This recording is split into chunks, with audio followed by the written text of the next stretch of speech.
समझ रहा हूँ कई लोग आरोप लगा रहे हैं, कुछ लोग बिना किसी जानकारी के लिए भी अंदाज से भी कई बातें बोल रहे हैं।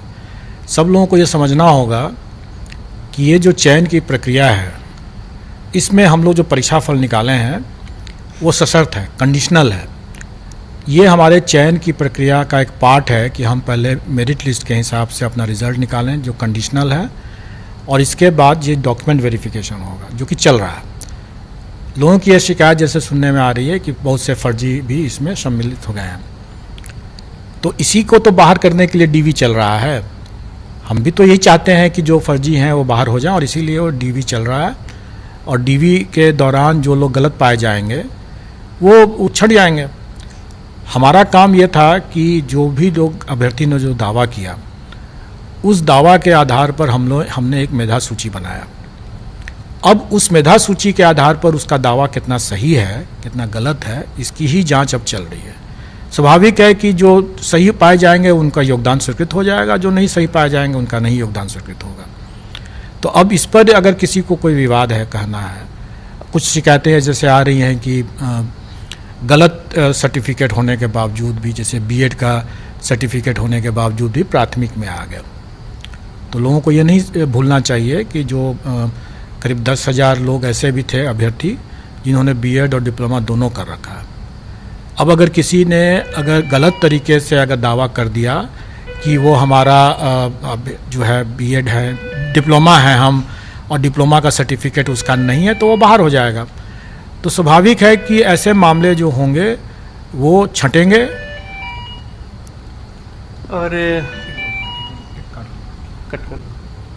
सर, इस पे जो कई सारे सवाल है, पहले भी उसमें था कि डॉक्यूमेंट वेरिफिकेशन पहले हो जाए, फिर और भी जगह यही होता है कि जब एग्ज़ाम हो जाते हैं नियुक्ति से पहले एक बार वेरिफिकेशन होता है, और काउंसलिंग और ये सब चीज़ें अभी चल भी रही हैं। तो आखिर समस्या इतने बड़े पैमाने पर किस तरीके से छात्रों का जो, देखिए, आप लोगों को स्मरण होगा कि 9th-10th का और 11th-12th का हमने डॉक्यूमेंट वेरिफिकेशन प्रारंभ कराया था। और ये भी स्मरण होगा कि उस समय शिक्षा विभाग के पदाधिकारी किसी और कारण से उसमें सम्मिलित नहीं हो पाए थे। जो हमारे डॉक्यूमेंट वेरिफिकेशन का जो एक्यूरेसी है वो उससे प्रभावित हुआ था। उस समय आपको स्मरण होगा कि कई ऐसे अभ्यर्थियों अपने बात बोले कि उनका पार्शियली वेरीफाइड माना गया, क्योंकि जबकि उनके पास सभी दस्तावेज थे। तो क्योंकि डॉक्यूमेंट वेरिफिकेशन बहुत ज़्यादा एक्यूरेट नहीं हो पाया था, फिर भी हम लोगों ने कई मामले को, जैसे उस समय लगभग 16,000 अभ्यर्थी जो थे वो एब्सेंट थे। 500 अभ्यर्थी ऐसे थे जिनका कि डॉक्यूमेंट असत्यापित हुआ, मतलब कि वेरीफाइड नहीं हुआ, गलत पाया गया। ऐसे जो भी मामले थे उनको हम लोगों ने यहाँ पर चेक किया, अपने पोर्टल से अपने आवेदन जो उन्होंने जमा किया था उसके साथ जो दस्तावेज जमा किया तो उसको चेक किया। उसमें से हम लोगों ने पाया कि कई ऐसे मामले हैं जो कि वाकई में गलत हैं, उनको छांट दिया। जैसे हम लोगों ने बड़ी संख्या में लोगों को यहाँ से छांटा भी है। पार्शियली वेरीफाइड में भी हम लोगों ने देखा कि कुछ मामले ऐसे हैं जो कि वाकई में जेन्युइन हैं या उनको बेनिफिट ऑफ डाउट दिया जा सकता है। ऐसी परिस्थिति में चूंकि इतने बड़े पैमाने पर हो रहा है सब कुछ, इसलिए हम लोग डायरेक्टली डॉक्यूमेंट वेरिफिकेशन नहीं कर सकते हैं। हम लोगों को कहीं ना कहीं सरकार के पदाधिकारियों और शिक्षा विभाग के पदाधिकारियों की मदद ले करके ही इसको संभव हो सकता है, जो कि हम लोग कर रहे हैं। हम लोगों ने मेरिट लिस्ट के हिसाब से जो लोग सफल हुए उनका हम लोगों ने सशर्त रिजल्ट दिया। डॉक्यूमेंट वेरिफिकेशन में जो भी गलत पाए जाएंगे वो हट जाएंगे। हम लोगों ने तो ये भी कह रखा है कि भाई जो डॉक्यूमेंट वेरिफिकेशन में अगर गलत पाए जाते हैं और अगर वो कदाचार की श्रेणी में आता है, मैं आपको उदाहरण दे सकता हूँ। जैसे अगर कोई दिव्यांग अभ्यर्थी अगर दिव्यांगता के आधार पर उसने परीक्षा दिया है और कल को अगर वो इसमें डॉक्यूमेंट वेरिफिकेशन में पाया जाता है कि वो दिव्यांग नहीं है, तो अगर वो अपने मेरिट पर भी अगर वो आ जाते हैं तब भी हम उसको कदाचार की श्रेणी में मानेंगे। क्यों? और इसका हमने अपने उल्लेख नोटिस में भी कर रखा है। ऐसा इसलिए कि दिव्यांगता के कारण से उसे परीक्षा में करीब 40 मिनट एक्स्ट्रा मिला था, प्रति घंटा 20 मिनट एक्स्ट्रा मिलता है। तो उसने तो 40 मिनट एक्स्ट्रा मिल करके तब इसने वो मेरिट हासिल किया है, तो स्वाभाविक है कि उसने गलत किया है वो, तो उसको कदाचार की श्रेणी माना जाएगा। और वैसे केस में उसको न केवल इस परीक्षा से बाहर किया जाएगा बल्कि आगामी परीक्षाओं से भी वंचित किया जाएगा। इसी तरह से अगर कोई अभ्यर्थी अगर गलत दावा करके अगर अपना देते हैं और बोलते हैं कि हमने तो डिप्लोमा कर रखा है और डॉक्यूमेंट वेरिफिकेशन में अगर वो डिप्लोमा नहीं मिलते हैं तो डॉक्यूमेंट वेरिफिकेशन में वो बाहर किए जाते हैं और उनको गलत बयानी के लेकर हम लोग उन पर कार्रवाई भी कर सकते हैं। उसी तरीके से अगर किसी ने अगर अपना STET का सर्टिफिकेट दिया है कि 2019 का और वो बिहार के बाहर के निवासी हैं, तो अब ये कहना कि चूंकि वो बिहार के बाहर के हैं इसलिए उनका STET का वो सर्टिफिकेट गलत हो गया, तो ये तो अनुसंधान का विषय है। अभी मैंने कुछ लोगों से बात करते हुए हम लोगों ने पूछा उससे, अभी कुछ शिकायत लेकर आए थे तो हमने पूछा भी कि जो जिसकी बारे में आप चर्चा कर रहे हैं क्या 2019 में ये लिखा हुआ था कि बिहार के स्थायी निवासी होंगे कि बिहार के निवासी होना आवश्यक था। उसने देख करके विज्ञापन देख के बताया कि नहीं, बिहार का निवासी होना पर्याप्त था। तो बिहार के स्थायी निवासी और बिहार का निवासी दोनों में बहुत अंतर होता है। जो व्यक्ति 2019 के STET की परीक्षा दिया, संभव है कि वो उस समय बिहार का निवासी रहा हो और आज बिहार का निवासी नहीं है। अगर उसको बिहार के निवासी के आधार पर आज चूंकि वो नहीं है, ये मानते हुए कि उस समय भी नहीं था, अगर उसको बाहर कर दिया जाए तो ये उसके लिए नाइंसाफ़ी हो जाएगी।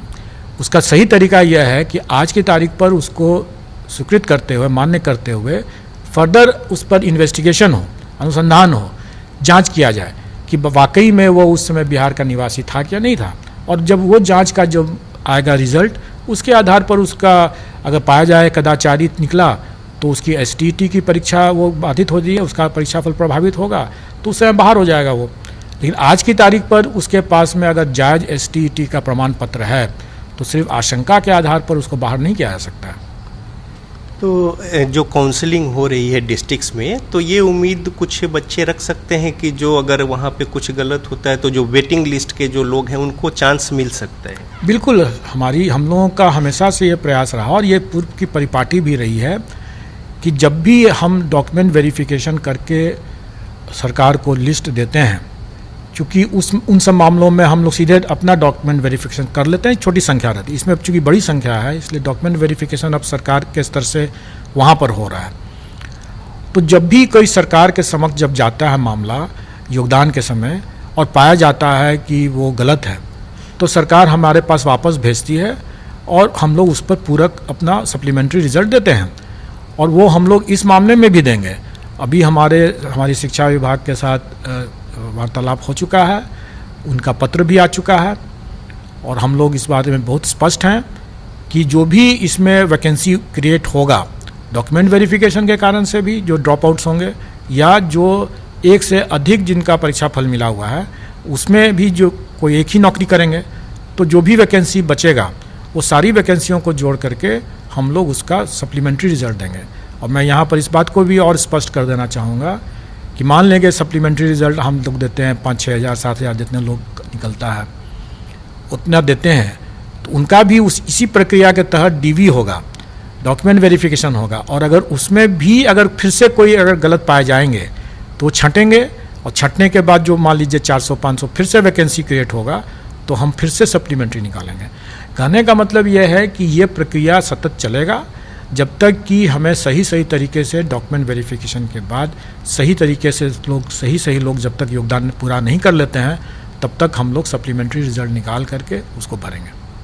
एक छोटी सी और बातें हैं, जो कंप्यूटर साइंस के जो परिणाम थे उसमें कुछ जो देरी हुई थी, इसको लेकर जो अभ्यर्थी थे उनके मन में कई सवाल था। जब परिणाम आ गए तब वो कई सवाल खड़ा कर रहे हैं और कुछ लोग अभी BPSC के गेट के बाहर भी कुछ लोग हैं, बच्चे जो हैं वो अपनी बातों को लेकर या प्रदर्शन या तमाम बातें, तो वैसे बच्चों को थोड़ा जो भ्रांतियाँ हैं या फिर उनके मन में जो शंका है उसको थोड़ा अपनी ओर से दूर कर दें। एक तो कुछ लोग आए थे मेरे समक्ष और मैंने उनको क्लियर भी कर दिया और आप अभी देखेंगे कि बाहर में अब कोई अभ्यर्थी नहीं है।